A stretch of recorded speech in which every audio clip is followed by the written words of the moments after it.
Hello, everybody. How are all doing? Good, I hope. So, how many people here think that Europe has strong research and engineering talent? You can put your hands up. Only one? Two? Okay.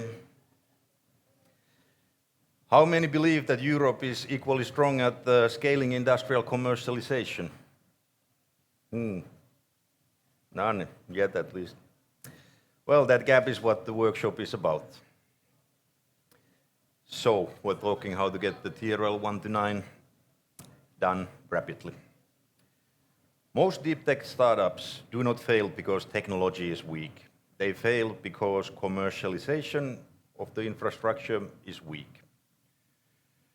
The transition from prototype to manufacturing is extremely difficult. Europe has strong science but fragmented scaling systems. A prototype is not a factory, and a lab success is not industrial development or deployment. How many of you here have struggled with funding or partnerships after prototype stage? I believe there's many, yeah. So, the value of debt. Deep tech startups face longer timelines. Hardware and manufacturing are expensive. Pilot infrastructure is missing. Funding is fragmented between the TRL technology readiness level stages. In software, you can scale globally from a laptop.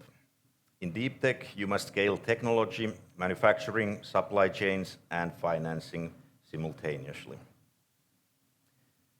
Traditional startups often fail due to market or customer problems. Deep tech startups often fail during industrialization. Many deep tech startups die in the gap between scientific validation and manufacturing readiness. So, our organic steel accelerator commercialization pipeline. So, technology readiness levels. Maybe known for some of you, maybe not so known for some of you. Basically, TRL 1 to 3 is research and validation. TRL 4 to 5 is prototypes and testing. TRL 6 is pilot manufacturing, so actually the first moment when you start making revenue as a startup, when you actually make your first pilot. Then there are the 7 to 8, industrial deployment. 9, scalable distributed manufacturing. Organic steel accelerator is not only materials, manufacturing, and an accelerator. It is commercialization infrastructure. Most accelerators stop around prototype stage. That's where we actually really start going. We focus on helping technologies move forward towards industrial deployment. How many accelerators have actually helped startups here to manufacture products? Are there any startups that accelerators that have helped actually to make the products?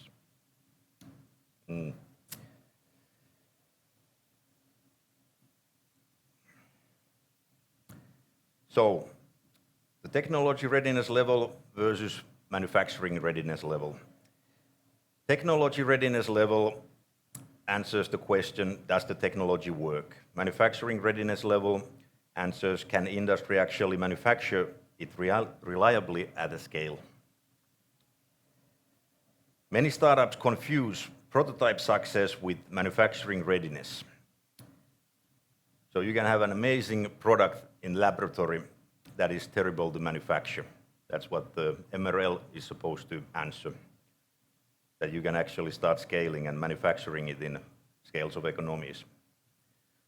A technology can be scientifically impressive, but commercially impossible to manufacture. There are some use cases like from aerospace, a lot of certification, semiconductors. You can make beautiful products in laboratory, but very hard to scale them in scales of economies. Same with batteries. So, the funding stack. Different stages require different capital.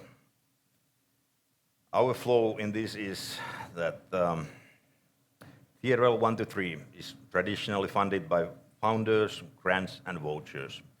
As you have here, very good vouchers with LIA for the innovation for TRL 1 to 3, and they even cover the TRL 4 to 5, where usually accelerators and pilot support is heavily needed.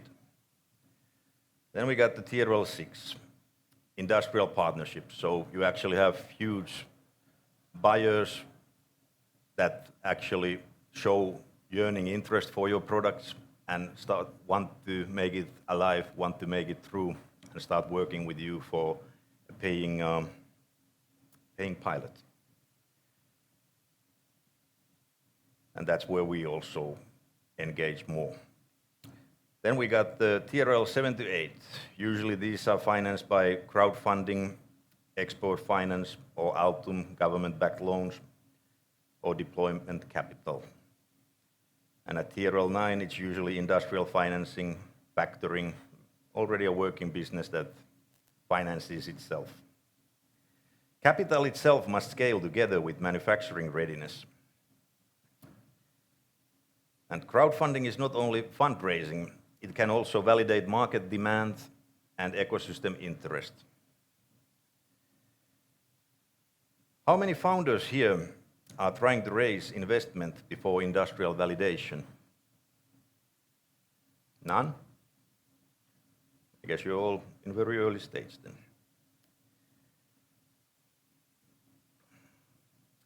So our AI layer. We use AI as an optimization layer. So basically you can upload to our system your designs, your wishes, so to speak, requirements from customers. And the AI can simulate these, where usually nowadays AI is not yet good with that enough. So we actually use real-life engineers doing the simulations, but it can give some ideas of it. It can redesign, it can give a lot of support for that, and it can be the very good helper for bringing the industrial efficiency layer aspect. So, manufacturing as a service. I don't know how many of you know about this. It's one of the main aspects of our accelerator. We're building a mass production facility in Latgale in eastern Latvia, where startups can scale production without building the factories themselves. Then we also have structural electronics. It's a long-term roadmap, not currently industrially deployed, but we are doing laboratory work on that. We actually even joined ourselves an accelerator, Silicon Valley accelerator, to make structurally strong materials, so we can offer this as a service, manufacturing as a service in the future for all of you. Future materials may not only be structural, they may also become intelligent. So the possibilities are huge with this. We can do embedded sensing, monitoring, smart composites, and industrial intelligence. Have a small water break. Oh.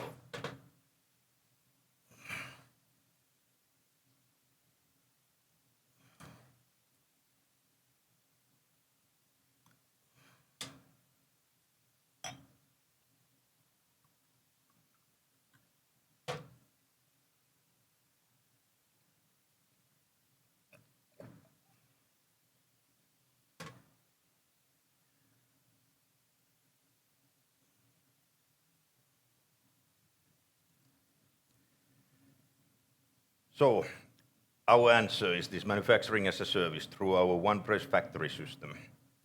It's modular manufacturing made in basically factory containers that are easy to deploy all around the world.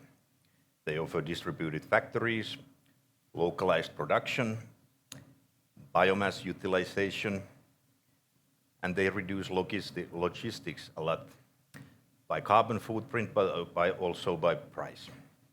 So we can all make more profit. Instead of transporting raw materials globally, regions can manufacture locally with what is coming more and more important as we see on the events on the global scale. So from the Industry 5.0 angle, we are offering resilient systems, circular manufacturing, and regional production capabilities. So we are building our accelerator portfolio. It is of the customers for whom we can manufacture as a service and do commercialization with customers scaling production easily globally, but still locally.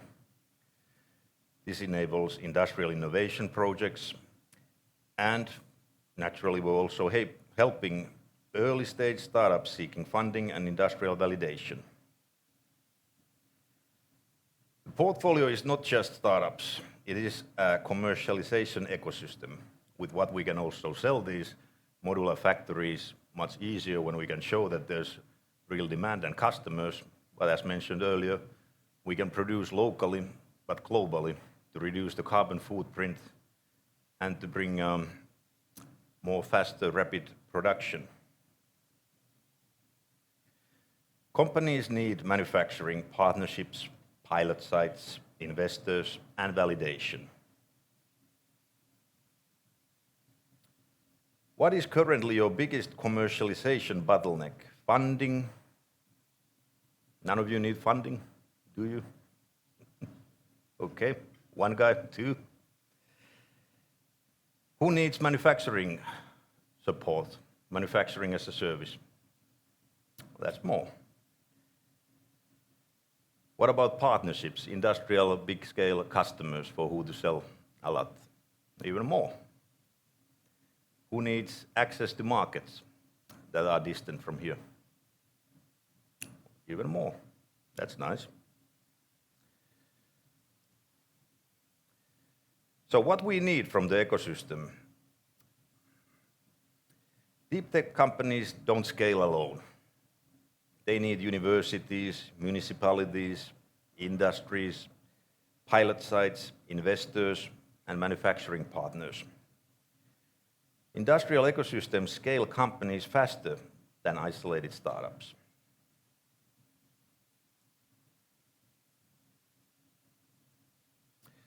Distributed industrial ecosystems.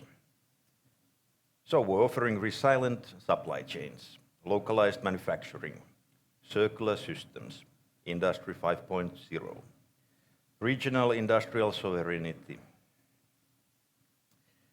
Deep tech is not only about invention, it is about rebuilding the industrial capability. Europe does not lack innovation. It lacks scalable commercialization infrastructure.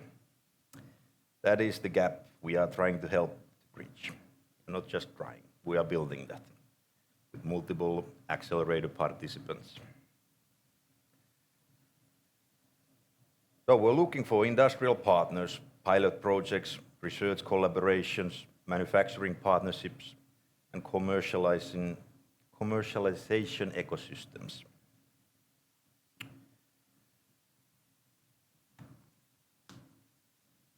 Well, that was a fast presentation. I'll go a little bit freestyle and explain a couple of things that came to my mind that I could talk more. Value of debt for every startup. About 90% of all startups are failures. Only 10% are successful ones. And yeah, success is a word that is different for each.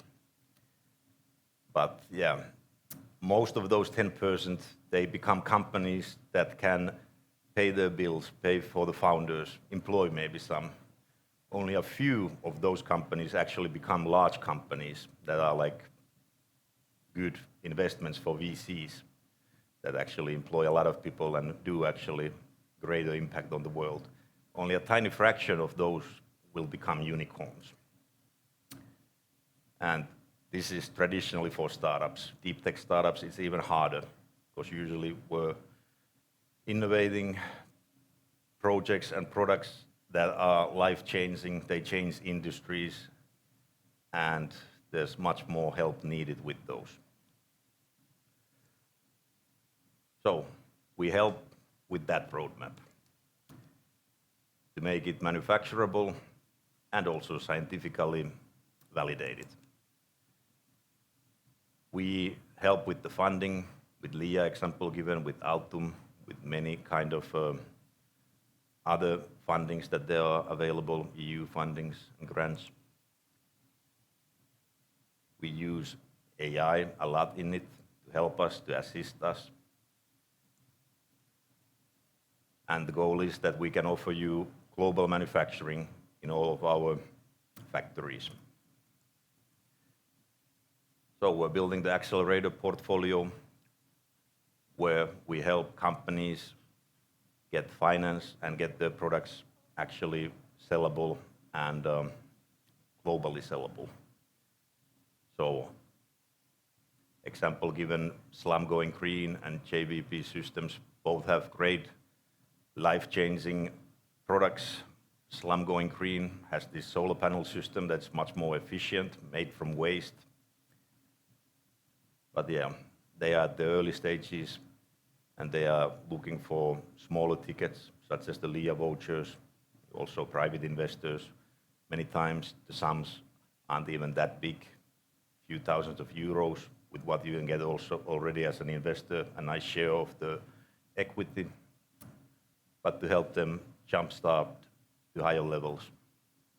JVP Systems is building a new kind of engine for airplanes and space industry that actually enables them or the customers to save 10% in jet fuel savings.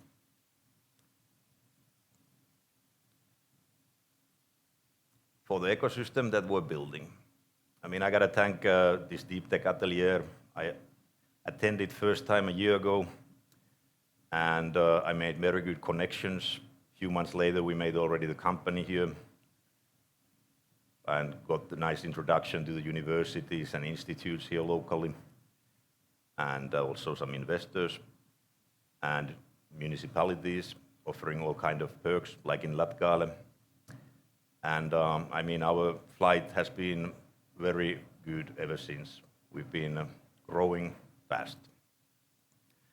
And we're still looking for partners, universities, institutes, investors. So you can connect me after the presentation. And yeah, the goal is to make this distributed industrial ecosystem so we can manufacture globally but locally all of your products.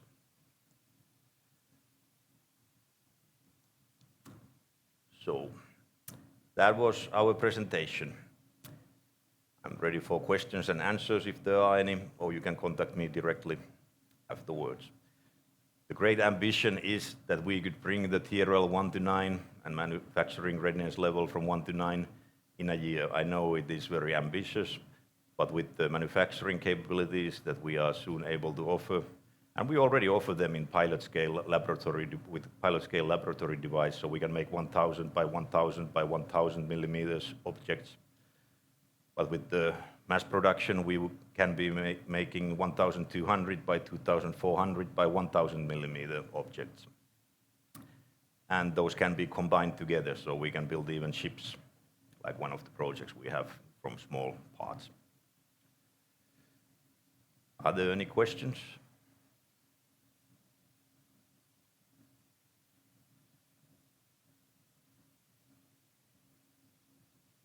Hopefully my presentation was so good that the questions were answered.